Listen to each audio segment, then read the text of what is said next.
Mirchi FM is number 1 in Singapore.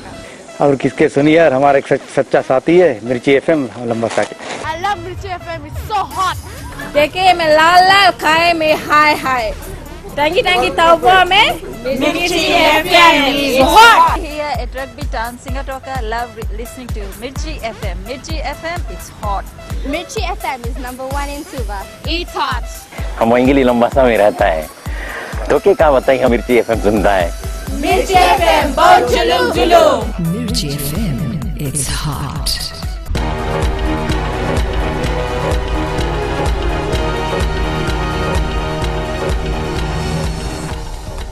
Ni sambula sai koyongona Vakaleleka ni nonda itukutuku.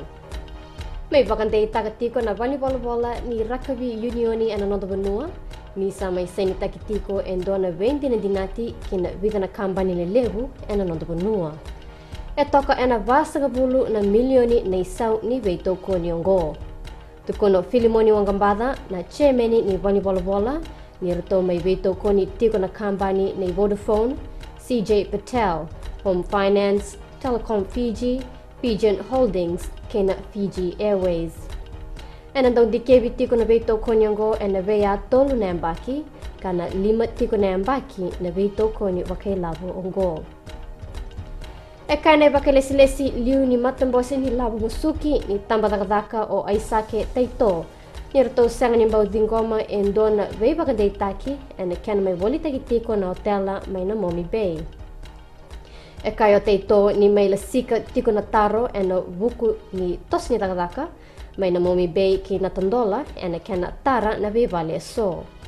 A mai tega hutaki tiko na takadaka mai na Momi Bay e na Ronaldol Kalima ka wakai tabi kina na kambani na Multiple Limited.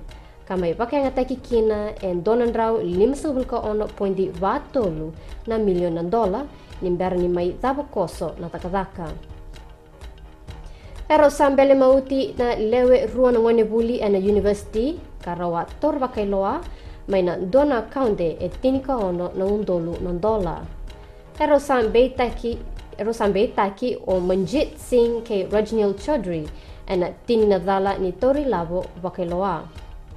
Ero nangairere taleani kina matebele wai na lewe ruango na karosang vulka vitu ni singa ni vulo ogo.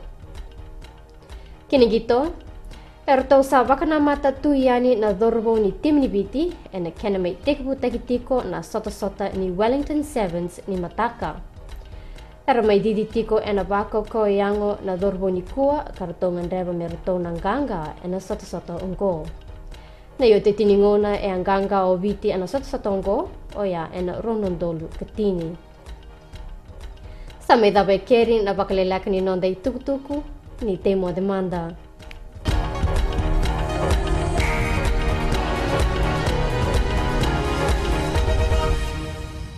Gold FM is number 1 here in Singapore.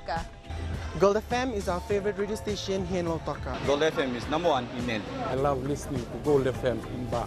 We love listening to Gold FM. Only the classic hits here in Suva. Hear about Batu Cola, you immediately think of gold.